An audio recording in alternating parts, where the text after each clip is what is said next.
जय हिंद दोस्तों, मैं अविनाश पारिक स्वागत करता हूं आपका एपेक्स क्लासेस के डिजिटल मंच पर।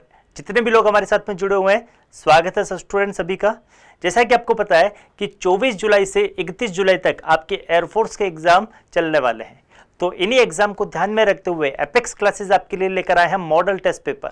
सारे के सारे क्वेश्चन एग्जाम के पॉइंट ऑफ व्यू से डिजाइन किए गए हैं और सारे के सारे क्वेश्चन आपके शानदार क्वेश्चंस हैं। तो मूव करते हैं क्वेश्चंस पे। आई होप आप लोगों को ये सीरीज पसंद आ रही होगी। तो चलिए क्वेश्चन नंबर फर्स्ट पे मूव करते हैं बगैर टाइम खराब किए हुए। तो क्वेश्चन नंबर फर्स्ट में क्या बोला गया है, देखिए, a particle execute SHM with amplitude 0.2 meter and a time period 24 second. The time required for it to move from the mean position to point 0.1 is. Hindi medium में क्या बोला गया है, देखिए स्टूडेंट, ऐसे क्वेश्चन बहुत ही आसान सा क्वेश्चन है, बिल्कुल बेसिक सा क्वेश्चन है ये। एक कण 0.2 मीटर आयाम और 24 सेकंड समय अवधि के साथ SHM निष्पादित करता है। तो इसमें मध्य स्थिति से 0.1 मीटर बिंदु पर जाने में लगने वाला समय कितना होगा। तो यहां पर हम बात करते हैं, बिल्कुल बेसिक सा क्वेश्चन है, ऐसे क्वेश्चन आपको एग्जाम में देखने को मिलने वाले हैं। तो यहां पर हमें बोला गया है कि विथ एम्पलीट्यूड, SHM क्या होता है हमारा, सिंपल हार्मोनिक मोशन के बारे में बोला गया है। तो यहां पर एम्पलीट्यूड का वैल्यू कितना गिवन है हमें, यहां पर हमें एम्पलीट्यूड का वैल्यू कितना गिवन है, ए का वैल्यू हमें गिवन है 0.2 मीटर हमें गिवन है। और टाइम पीरियड, आवर्तकाल जिसे हम कहते हैं, आवर्तकाल का मान कितना गिवन है, 24 सेकंड आपको गिवन है। तो यहां से मैं लिखूंगा आवर्तकाल कितना गिवन है, 24 सेकंड। मीन पोजीशन से वो कितना, 0.1 मीटर, मतलब विस्थापन का मान कितना दिया हुआ है, y का मान कितना दिया हुआ है, 0.1 मीटर। तो उस समय आपका समय क्या पूछा है, मतलब ये t बराबर t का वैल्यू आपको पूछा है। तो स्टूडेंट जनरल हम बात करते हैं कि जो हमारी इक्वेशन रहती है, डिस्प्लेसमेंट की इक्वेशन रहती है, तो वो इक्वेशन क्या रहती है हमारी, अगर हम बात करना चाहते हैं तो वो इक्वेशन हमारी क्या रहती है, y बराबर a sin ओमेगा t रहती है। वैल्यूज को हम पुट करते हैं तो हमें पता है, जनरल में आपको बताना चाहूंगा कि ओमेगा बराबर कितना होता है, 2 पाई बाई टी, ये रहता है। यहां पर t क्या हमारा आवर्तकाल को रिप्रेजेंट करता है। तो मैं वैल्यूज को पुट करता हूं तो यहां से हमारे पास में क्या निकल के आने वाला है, यहां से निकल के आने वाला है 0.1 इक्वल टू a का वैल्यू कितना है, 0.2 साइन ओमेगा टी, मतलब ओमेगा का वैल्यू कितना है, 2 पाई अपॉन टी का वैल्यू कितना है, 24 इंटू ये समय हमसे पूछा गया है। तो यहां से हम इसको सॉल्व करते हैं स्टूडेंट। तो अगर हम इसको सॉल्व करेंगे तो क्या आने वाला है, 0.1 और 0.2 आपस में कैंसिल आउट होके कितना बनाएंगे, यहां से ये कैंसिल आउट होके 1/2 बनाते हैं। तो मैं नेक्स्ट स्लाइड पर इसको लेके जाता हूं, sine 2 pi by 24t equal to 1/2। और हमें पता है कि साइन 1/2, ये साइन थीटा का मान कब होगा, 1/2 कब होता है, जब भी हम बात करते हैं कि साइन π/6 के बारे में, मतलब 30 डिग्री पे हमारा ये क्या होता है, 30 डिग्री पे हमारा 1/2 बनाता है। तो यहां से इन दोनों को इक्विलेट करते हैं तो ये जो हमारा 2 pi upon 12 that is π/12 into T, ये किसके बराबर आ रहा है हमारा, π/6 के बराबर आ रहा है। सॉल्व करते स्टूडेंट इसको, अगर हम फर्दर सॉल्व करते हैं तो पाई से पाई कैंसिल आउट, ये 6 से ये 2 बार कैंसिल आउट हो रहा है, तो ये 2 बराबर 2 सेकंड बनाता है।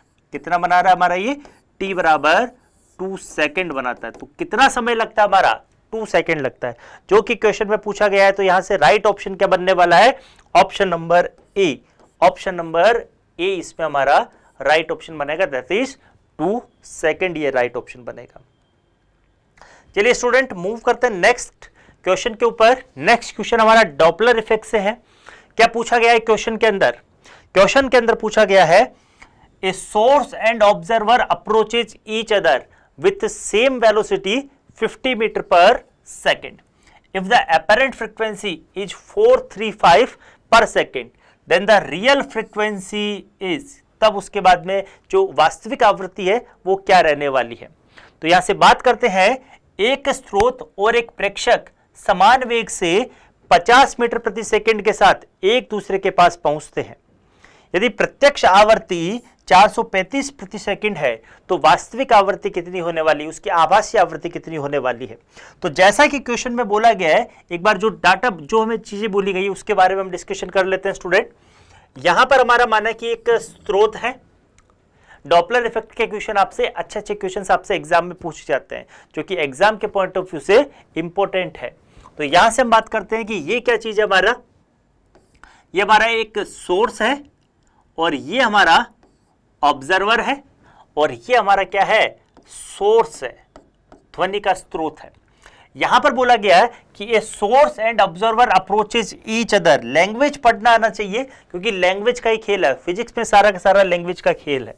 तो यहां से ये हमारा इस डायरेक्शन में जाएगा और ये हमारा इस डायरेक्शन में जाने वाला है। तो यहां पर ये VS सोर्स रहेगा, यहां पर ये V0 ऑब्जर्वर रहने वाला है, जो कि दोनों एक दूसरे की तरफ मूव कर रहे हैं।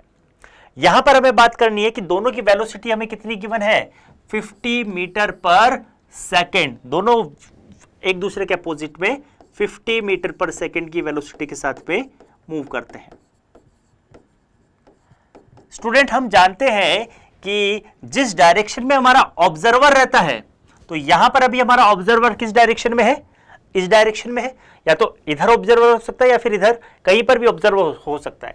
तो जिस डायरेक्शन में हमारा ऑब्जर्वर रहता है उसी डायरेक्शन में हमारा साउंड का डायरेक्शन रहता है, दैट इज V से हम इसको रिप्रेजेंट करते हैं। यहां पर अगर इसकी ओरिजिनल फ्रीक्वेंसी n है तो ऑब्जर्वर द्वारा सुनी गई फ्रीक्वेंसी n डैश होगी, जिसको हम बोलते हैं आभासी आवृत्ति, और ये होती है हमारी वास्तविक आवृत्ति। तो यहां से हमारे पास में एक जनरल फॉर्मूला बनता है, n डैश आभासी आवृत्ति कितनी होती है, n V minus V0 upon V minus VS। ये हमारा बनाता है V minus V0 upon V minus VS, ये बनाता है। यहां से देखिए स्टूडेंट, अगर हम बात करते हैं कि आभासी आवृत्ति हमें कितनी गिवन है, यहां से आभासी आवृत्ति हमें 435 सेकंड गिवन है। तो मैं यहां से लिखना चाहूंगा कि इसका वैल्यू हमें 435 गिवन है। और वेलोसिटी ऑफ साउंड वेव के बारे में बात करते हैं तो V का मान कितना होता है, 332 मीटर पर सेकंड। जैसे लाइट की वेलोसिटी होती है 3 × 10⁸ मीटर पर सेकंड होती है, इसी तरीके से यहां पर भी इसका मान ये रहने वाला है। सारी की सारी वैल्यूज को पुट करते हैं स्टूडेंट। यहां पर आपको ध्यान रखना है कि जितनी भी डायरेक्शन हम वेलोसिटी की डायरेक्शन में, वेलोसिटी ऑफ साउंड की डायरेक्शन में लेते हैं, उन सभी डायरेक्शन को हम पॉजिटिव लेते हैं और उसके अपोजिट वाली डायरेक्शन को हम क्या लेते हैं, नेगेटिव लेते हैं। तो यहां पर वेलोसिटी की डायरेक्शन ये है, साउंड वेलोसिटी की डायरेक्शन ये है और सोर्स की भी डायरेक्शन ये है। तो ये दोनों हमारे पॉजिटिव रहेंगे। तो यहां पर माइनस, ये प्लस है तो ये माइनस बनाएगा, माइनस ही बनाएगा। लेकिन ये डायरेक्शन हमारी अपोजिट डायरेक्शन में है तो ये प्लस माइनस क्या बना लेगा, यहां पर ये माइनस बना लेगा। ये यहां पर ये डायरेक्शन अपोजिट में तो माइनस माइनस बना के प्लस बना लेगा। तो हमारा जो जनरल फॉर्मूला है वो क्या आने वाला है, n dash n V plus V0 upon V minus VS। तो ये चीजें हमारी यहां से निकल के आती है। वैल्यूज को मैं पुट करता हूं 1 by 1, तो क्या आने वाला है, अगर हम वैल्यूज को पुट करते हैं तो n dash equal to n, एक बार मैं वापस फॉर्मूला लिख रहा हूं, V0 upon V minus VS। Put कर देता हूं मैं वैल्यूज को। तो यहां पर आभासी आवृत्ति हमें 435 गिवन है, n ये हमारा रहने वाला है, और पुट करता हूं मैं वैल्यूज को, 332 प्लस V0 का वैल्यू कितना है 50 अपॉन 332 माइनस VS का वैल्यू भी कितना है 50 गिवन है। तो इनको सॉल्व करते हैं फर्दर। तो यहां से 435 बराबर n, अगर हम इसको ऐड करते हैं तो डेफिनेटली ये कितना ऐड होके बना रहा है 283, और अगर मैं इसको माइनस करता हूं तो 282, इतना ही हमारा बनाता है 282 और ये वाली। फर्दर हम n को सॉल्व करते हैं, अगर इसको मैं सॉल्व करता हूं तो n बराबर कितना आएगा 435 गुणा 282 बटा 382। कैलकुलेशन है, इसको आसानी से कैंसिल आउट करना है। ये क्या क्या चीजें आपकी कैंसिल आउट होती है, तो अप्रोक्स अगर हम इसको कैंसिल आउट करते हैं तो क्या बनाने वाला है, ये यहां से आपका 321.82 समथिंग ये बनाएगा, जो कि हर्ट्ज में आने वाला है। ऑप्शंस पर हम मूव करते हैं तो ऑप्शंस में आपको सिर्फ और सिर्फ सबसे नजदीकी ऑप्शन क्या दिखाई दे रहा है? ऑप्शन नंबर ए दिखाई दे रहा है। तो राइट ऑप्शन क्या बनने वाला है इसके अंदर? ऑप्शन नंबर ए हमारा इसमें राइट ऑप्शन बनेगा, ऑप्शन नंबर ए। चलिए स्टूडेंट मूव करते हैं नेक्स्ट क्वेश्चन पे। नेक्स्ट क्वेश्चन में क्या बोला गया है? सारे के सारे क्वेश्चन जुम्बल्ड क्वेश्चन है, मिक्स क्वेश्चन है, जो कि एग्जाम के पॉइंट ऑफ व्यू से इंपॉर्टेंट है। क्वेश्चन में क्या बोला गया है? If the angular momentum of any rotating body is increased by 20%, then its kinetic energy will be। यदि किसी घूर्णन पिंड के कोणीय संवेग के मान में 200% की वृद्धि की जाती है तो उसकी गतिज ऊर्जा में क्या वृद्धि होने वाली है? तो अगर हम बात करते हैं कोणीय संवेग के बारे में, तो संवेग हमेशा क्या रहता है? ऊर्जा के समान, मतलब संवेग का स्क्वायर। अगर हम बात करते हैं एंगुलर मोमेंटम के बारे में, तो जनरली अगर मैं लीनियर मोमेंटम से स्टार्ट करता हूं, लीनियर मोमेंटम के बारे में क्या होता है कि लीनियर मोमेंटम हमारा पी स्क्वायर, ये पी स्क्वायर कितना होता है हमारा? 2me, जहां पर e क्या हमारा काइनेटिक एनर्जी, p बराबर √2me होता है। इसी प्रकार से अगर हम बात करते हैं एंगुलर मोमेंटम के लिए, तो ओमेगा, तो ये हमारा किसके डायरेक्टली प्रोपोर्शनल रहने वाला है? एनर्जी के डायरेक्टली प्रोपोर्शनल रहने वाला है। यहां पर बोला गया 200% की वृद्धि होती है, तो इनिशियली हमारा कितना था? P1, और वृद्धि होने के बाद में मैं मान लेता हूं कि इनिशियली हमारा ये 100 था, तो वृद्धि होके कितना बना लेगा ये? 100 + 200 दैट इज 300। तो P1/P2 का रेशियो कितना आ रहा है? 1/3 बना रहा है, जो कि डायरेक्टली प्रोपोर्शनल है। वो किसके प्रोपोर्शनल रहेगा? E1/E2 के। सॉल्व करते हैं इसको फर्दर। अगर हम इसको सॉल्व करते हैं तो यहां से E1/E2 का रेशियो कितना आने वाला है? E1/E2 का रेशियो आने वाला है 1/9। कहने का मतलब यह है कि प्रारंभ में ऊर्जा 1 थी, अब ऊर्जा 9 हो चुकी है। तो कितने से बढ़ी है? 8 से बढ़ी है। तो परसेंटेज इंक्रीमेंट कितना आएगा? 8 से बढ़ी है कितने पे? 1 पे। तो परसेंटेज निकालने के लिए कितना कर देंगे इसको? 800%। 800%, that is option number b. Option number b इसके अंदर राइट ऑप्शन बनने वाला है। ऑप्शन नंबर बी हमारा यहां से राइट ऑप्शन बनेगा। नेक्स्ट क्वेश्चन क्या गिवन है? नेक्स्ट क्वेश्चन स्टूडेंट आपका जो हमारा बीजेटी होता है, बाइपोलर जंक्शन ट्रांजिस्टर है, वहां से ये क्वेश्चन हमारा है। तो क्या बोलते हैं देखिए, इन अ transistor if collector current is 25 milliampere and base current is 1 milliampere, then the current amplification factor alpha is।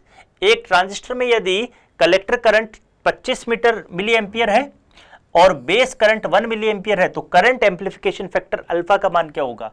तो स्टूडेंट मैं आपको बताना चाहूंगा कि ट्रांजिस्टर क्या होता है हमारा? ट्रांजिस्टर हमारा एक डिवाइस होती है जिसके अंदर हम बैक टू बैक कनेक्ट करते हैं। ट्रांजिस्टर हमारा एक डिवाइस होती है जिसमें हम पीएन जंक्शन डायोड को बैक टू बैक कनेक्ट करते हैं। तो एक बार आप ट्राई कीजिए कितना होता है, मैं आपको बताता हूं फिर इसके बाद।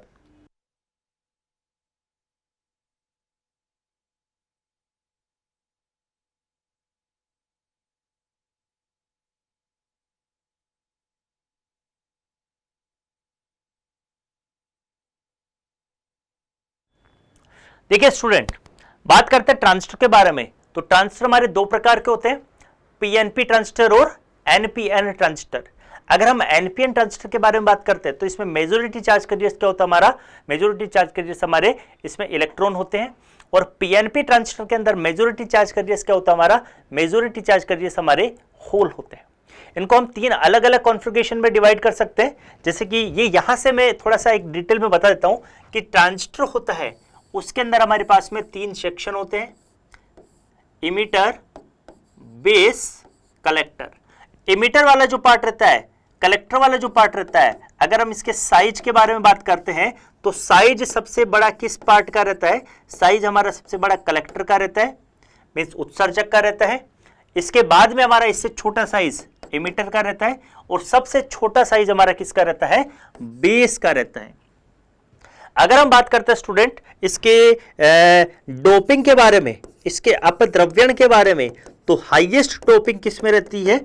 इमिटर में रहती है, उत्सर्जक में रहती है, और उससे मिनिमम डोपिंग हमारी किस में रहती है, इससे मिनिमम डोपिंग हमारी संग्राहक में, कलेक्टर में रहती है, और सबसे कम डोपिंग हमारी किस में रहती है, बेस में रहती है, आधार में रहती है। तो इस प्रकार से हम इसको ज्ञात कर सकते हैं कि ये इस प्रकार से होता है। तो ये हमें एग्जाम में यहां से पूछा जा सकता है।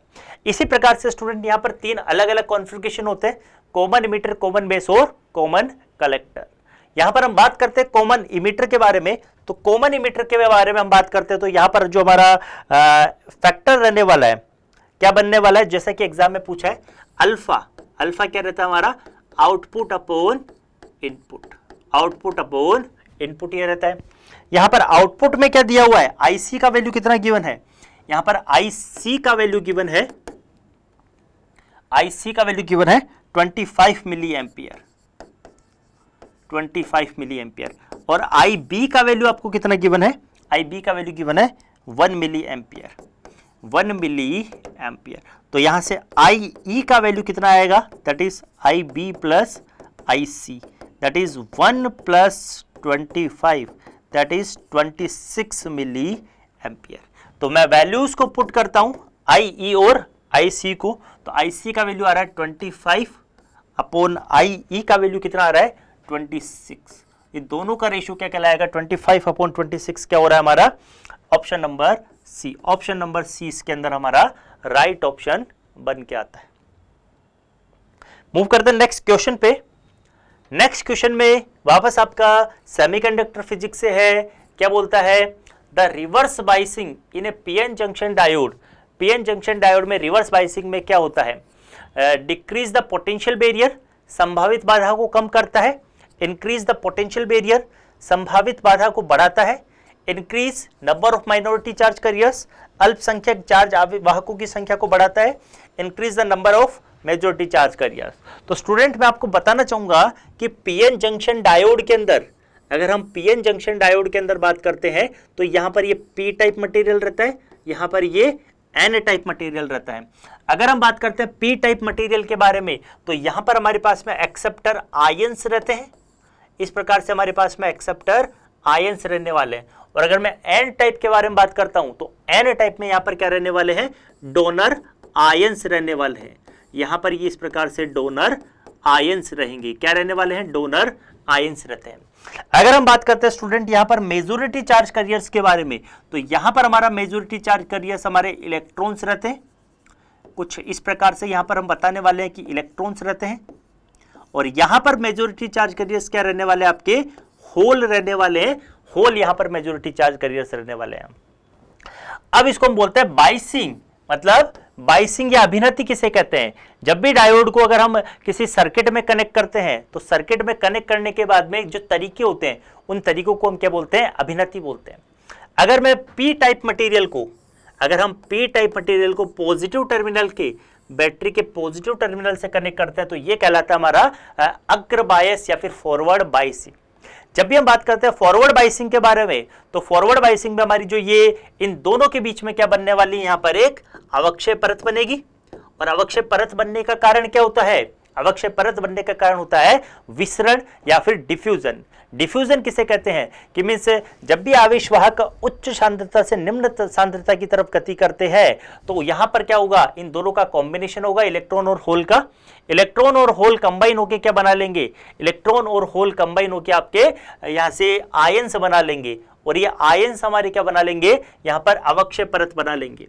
जैसे जैसे हम बात करते हैं कि मीन्स अगर यहां से मैं चार्ज को, आवेश को क्या करता हूं, अगर यहां पर इसको मैं फॉरवर्ड बायस करता हूं तो इसका डिफ्लेक्शन लेयर का साइज हमारा डिक्रीज करेगा। और अगर मैं यहां से इसको रिवर्स बायस में कर देता हूं कुछ इस तरीके से, अगर हम इसको रिवर्स बायस में कन्वर्ट कर देते हैं तो यहां पर ये क्या करेगा, ये साइज हमारा बढ़ जाएगा। तो पीएन जंक्शन डायोड में रिवर्स बायसिंग में क्या होता है, increase the potential barrier, that is option number b. Option number 20 में हमारा राइट ऑप्शन बनता है। ऑप्शन नंबर 20 में इंक्रीज द पोटेंशियल बैरियर, संभावित बाधा को क्या करता है, बढ़ाता है, इंक्रीज करता है। चलिए स्टूडेंट बात करते हैं नेक्स्ट क्वेश्चन क्या बोला गया है। नेक्स्ट क्वेश्चन में क्या बोला गया है, अगर आपको दिखाई नहीं दे रहा तो मैं इसको ऑप्शंस को मैं थोड़ा सा बता दूंगा कि किस तरीके से ये होने वाला है। देखते हैं एक बार इसको।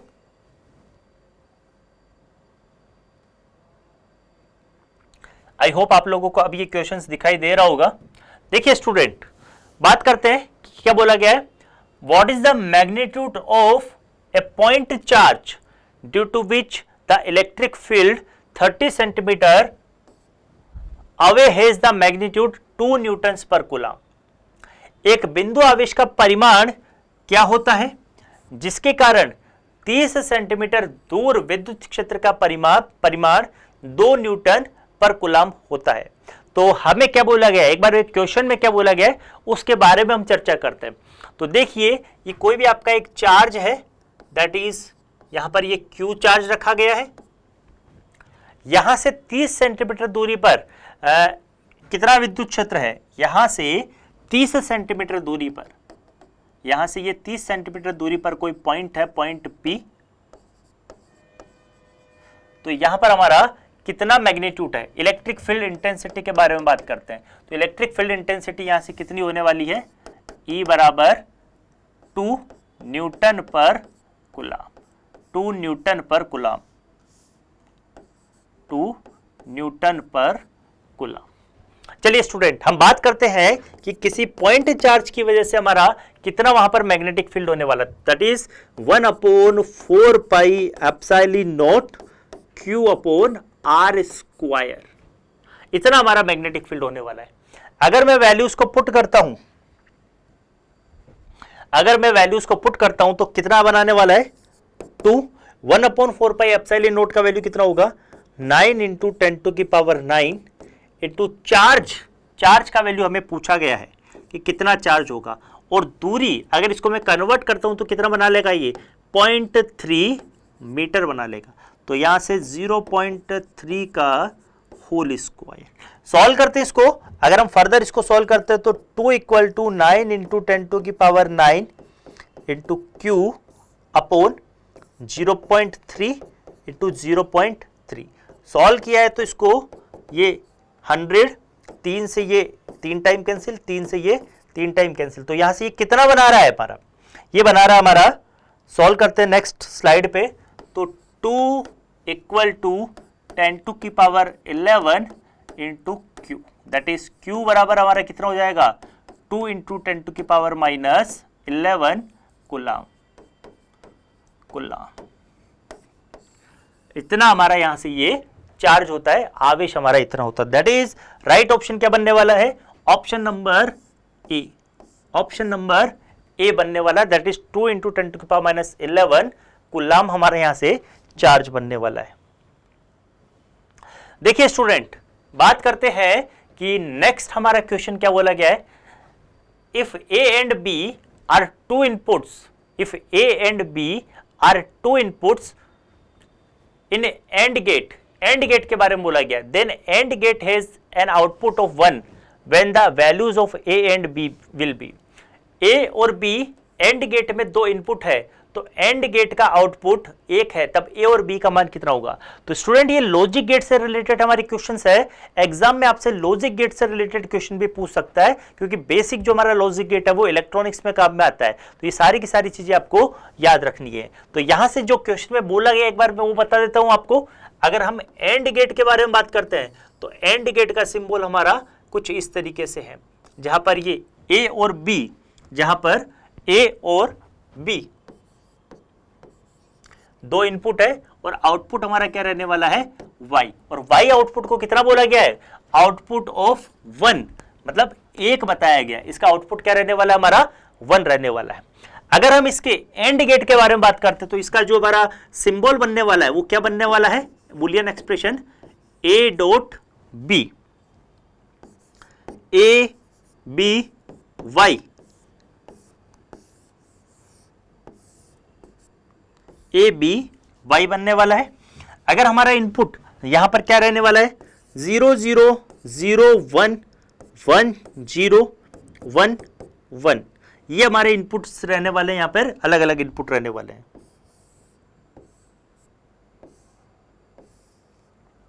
आउटपुट में क्या आएगा, आउटपुट में क्या आने वाला है, एंड गेट के लिए हमने बात किया था, if any input is 0 then output will be zero. अगर इनमें से कोई सा भी इनपुट अगर हमारा जीरो रहता है तो आउटपुट डेफिनेटली क्या रहने वाला है, जीरो रहने वाला है। तो हम बात करते हैं यहाँ से कि मीन्स ये तीनों के तीनों इनपुट जीरो है, तो यहाँ से आउटपुट भी क्या रहने वाला है, जीरो रहने वाला है। और यहाँ पर दोनों इनपुट हाई है तो आउटपुट क्या रहने वाला है, 1 रहने वाला है। यही क्वेश्चन में पूछा गया है कि मीन्स इनमें से कौन सा ऐसा ऑप्शन है जिसमें कि आउटपुट हमारा इनपुट का वैल्यू क्या हो कि आउटपुट हमारा 1 आए। तो यहां से सिर्फ और सिर्फ एक ऑप्शन आ रहा है, ऑप्शन नंबर ये आपका 1 1। जब भी दोनों 1 1 रहेंगे तो आउटपुट हमारा क्या रहने वाला है, हाई रहने वाला है। That is option number b. Option number b इसमें हमारा राइट ऑप्शन बनेगा। ऑप्शन नंबर बी इसमें हमारा राइट ऑप्शन बनने वाला है। तो चलिए मूव करते हैं नेक्स्ट क्वेश्चन के ऊपर। नेक्स्ट क्वेश्चन हमारा ऑप्टिक्स से रिलेटेड है। ऑप्टिक्स में हमारे से क्या पूछा गया है, देखते हैं इसके बारे में। तो यहां से देखते हैं, two waves having the intensities in the ratio of 9:1 produce interference.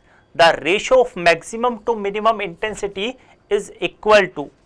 No अनुपात एक के अनुपात पे तीव्रता वाली दो तरंगे व्यतिकरण उत्पन्न करती है तो अधिकतम से न्यूनतम तीव्रता का अनुपात किसके बराबर होगा। तो तीव्रताओं का अनुपात पूछा जा रहा है। यहाँ पे क्या पूछा जा रहा है, तीव्रताओं का अनुपात। तो स्टूडेंट जितने भी लोग हमारे साथ में जुड़े हुए हैं, एक बार आपको कमेंट करके बताना है कि क्या इसका आंसर होने वाला है, क्योंकि ये ऐसे क्वेश्चन आपको एग्जाम में देखने को मिलने वाले हैं।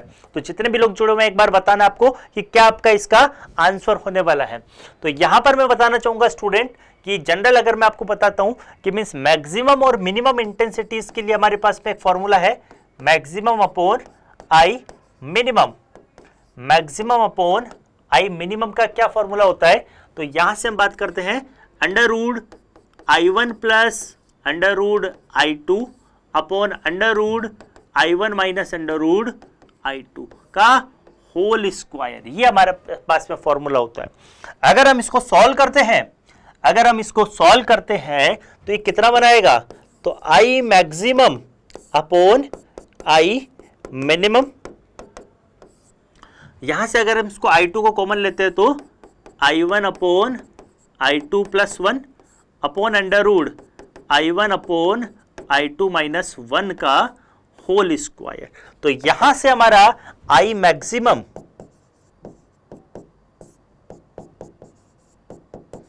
और I मिनिमम का रेशियो कितना बनने वाला है, I1 अपॉन I2 का वैल्यू कितना गिवन था हमें यहाँ पे 9:1। That is √9 upon 1 plus 1 √9 upon 1 minus 1 का होल स्क्वायर। फर्दर इसको अगर हम सॉल्व करते हैं तो सॉल्व करने के बाद में ये कितना बनाएगा, 3 प्लस 1 अपॉन 3 माइनस 1 का होल स्क्वायर। दैट इज अब इसको हम सॉल्व करते हैं तो यहां से ये कितना बनाने वाला है, होल स्क्वायर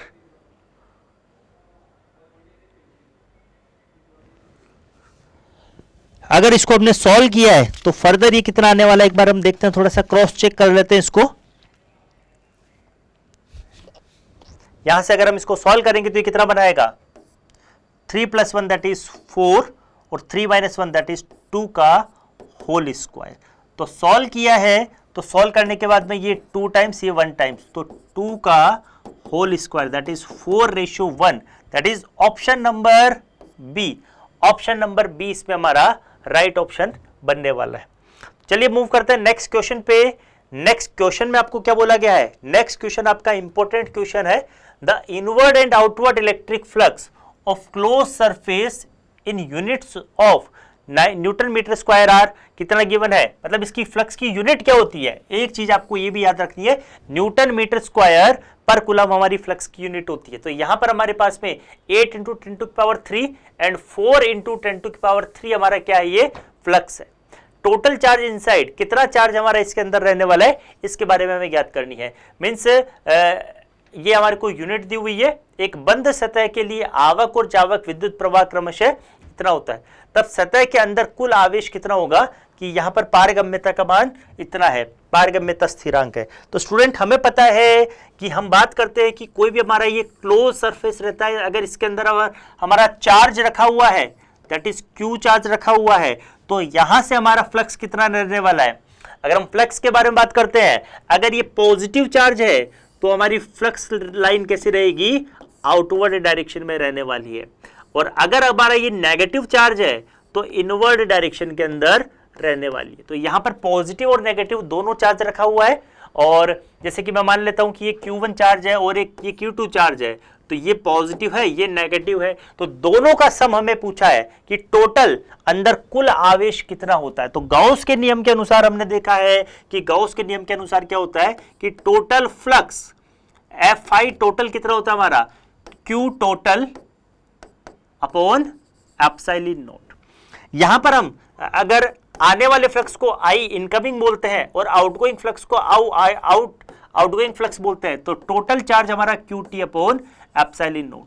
अगर हमने इनकमिंग फ्लक्स को पॉजिटिव लिया है तो आउटगोइंग फ्लक्स को क्या लेंगे, नेगेटिव लेंगे, या फिर अगर दोनों में से किसी भी एक को हम नेगेटिव लेना है तो यहां पर हम बड़े वाले को क्या बोल देते हैं, आउटगोइंग फ्लक्स बोल देते हैं, इनकमिंग फ्लक्स को हम पॉजिटिव ले लेते हैं और आउटगोइंग फ्लक्स को मैं नेगेटिव ले लेता हूं। तो यहां पर 8 × 10⁻³ और 4 × 10⁻3, तो यहां से मैं लिखूंगा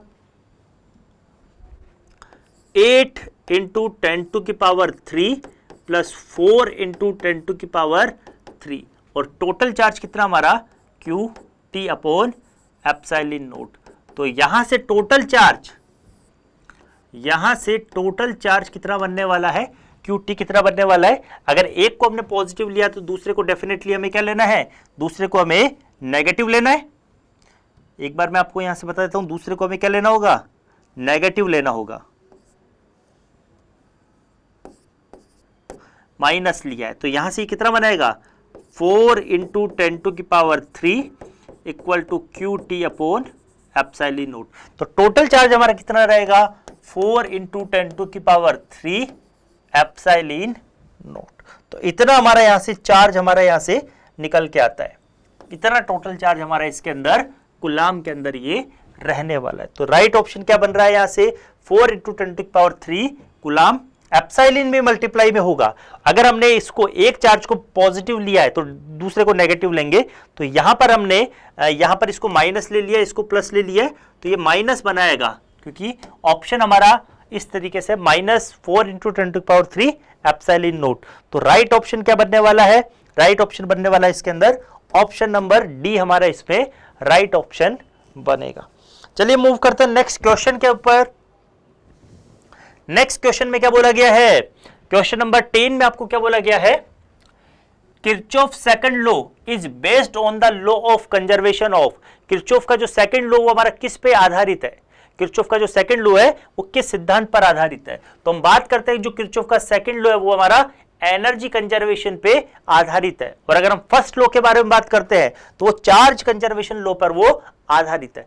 क्या बोलता है सेकंड लॉ, सेकंड लॉ क्या बोलता है कि मींस कोई भी अगर आपका क्लोज सर्किट है तो उसके अंदर जो टोटल ईएमएफ है वो हमेशा किसी वायर के अक्रॉस जो रेजिस्टेंस रहता है उसके अक्रॉस जो पोटेंशियल ड्रॉप रहता है उसके सम के बराबर रहता है किसी भी क्लोज लूप के अंदर। तो हमेशा ये एनर्जी कंजर्वेशन लॉ पर ये फॉलो करता है। लेकिन अगर मैं फर्स्ट लॉ के बारे में बात करता हूं तो फर्स्ट लॉ में क्या होता है, टोटल इनकमिंग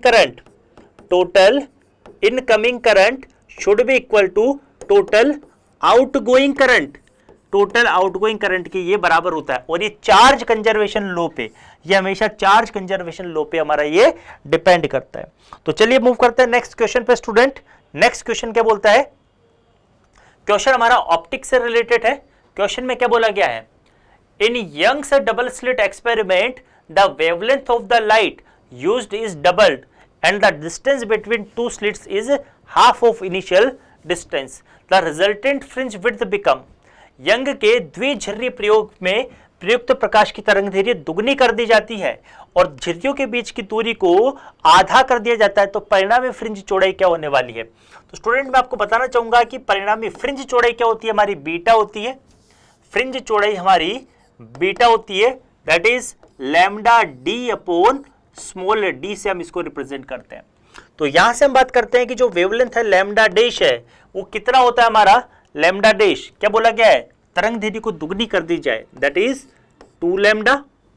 साथ ही साथ में क्या बोला गया है, झिर्रियों के बीच की दूरी को आधी कर दी जाए। तो झिर्रियों के बीच की दूरी कहां पर है, दोनों झिर्रियों के बीच की, ये तो पर्दे और झिर्री के बीच की दूरी है, और दोनों झिर्रियों के बीच की दूरी मतलब डी डैश को क्या कर दिया जा रहा है, d/2 कर दिया जा रहा है। तो फ्रिंज की चौड़ाई पर क्या प्रभाव पड़ेगा, कितना हमारा फ्रिंज विड्थ होने वाला है। तो यहां से स्टूडेंट जो नई फ्रिंज विड्थ है वो हमारी कितनी होगी, तो यहां से मैं लिखना चाहूंगा स्टूडेंट कि मींस बीटा, यहां से क्या रिप्रेजेंट हो रहा है कि beta is directly proportional to lambda upon d. तो यहां से मैं लिख सकता हूं beta upon beta dash equal to lambda upon d into, यहां से हम लिखेंगे लैम्डा डैश ये अपॉन में डी डैश। वैल्यूज को पुट करता हूं तो lambda upon d into d dash का वैल्यू कितना आ रहा है, d/2 इंटू यहां पर इसका वैल्यू कितना आ रहा है, लैम्डा का वैल्यू आ रहा है, लैम्डा डैश का वैल्यू 2 लैम्डा, तो 2 लैम्डा हमारे यहां से आता है। तो यहां से मैं बात करता हूं तो बीटा अपॉन बीटा डैश, तो यहां से हम लिखते हैं d से d और ये लैम्डा से, ये लैम्डा कैंसिल आउट होता है तो 1/4। तो यहां से बीटा डैश आने वाला है बीटा अपॉन 4, दैट इज 1/4 हो जाएगी। कितना हो जाएगा, 1/4 टाइम्स हो जाएगा। एक बार हम वापस से देखते हैं क्या आ रहा है, कि इसको हम वापस से एक बार देखते हैं क्या कहां मिस्टेक हुआ है। तो इसको तो दुगना किया है, एक बार वापस से देखते हैं कि ऑप्शंस में क्या मिस्टेक हुई है। देखिए क्वेश्चन में क्या बोला गया है कि मिस दूरी को आधा कर रहे हैं और इसको दुगना कर रहे हैं। तो यहां से हम क्या लिखेंगे, तो lambda upon 2 lambda into D, ये वाला डी, और डी डैश को क्या कर रहे हैं, d/, ये इसको हम क्या कर रहे हैं, वेवलेंथ को हम दुगना कर रहे हैं, दैट इज 2 लैम्डा कर रहे हैं। तो ये d अपॉन लैम्डा, सॉरी इसको हम एक बार मैं वापस से बताता हूं आपको। लैम्डा को तो अपने एज इट इज रखा है, lambda upon d into d dash को हम क्या कर रहे हैं, डी डैश को हम क्या कर रहे हैं, d/2 कर रहे हैं। तो यहां से आ जाएगा ये d/2, और लैम्डा डैश को हम क्या कर रहे हैं, लैम्डा डैश को हम 2 लैम्डा कर रहे हैं। तो यहां पर ये आ जाएगा 2 लैम्डा। सॉल्व करते तो लैम्डा से लैम्डा कैंसिल आउट, डी से डी कैंसिल आउट हुआ, दैट इज 1/4। तो यहां से हम लिखेंगे beta upon beta dash equal to 1/4। तो यहां से बीटा डैश बराबर कितना बना लेगा, यहां से बीटा डैश बराबर 4 बीटा बना लेगा, दैट इज 4 टाइम्स बन जाएगा। That is option number c, option number c हमारा यहां से ये बनता है। तो राइट ऑप्शन हमारा ऑप्शन नंबर सी। तो आई होप आप लोगों को ये चीजें समझ में आई होगी। तो मिलते हैं नेक्स्ट, आज के लिए इतना ही, मिलते हैं नेक्स्ट क्लास में, तब तक के लिए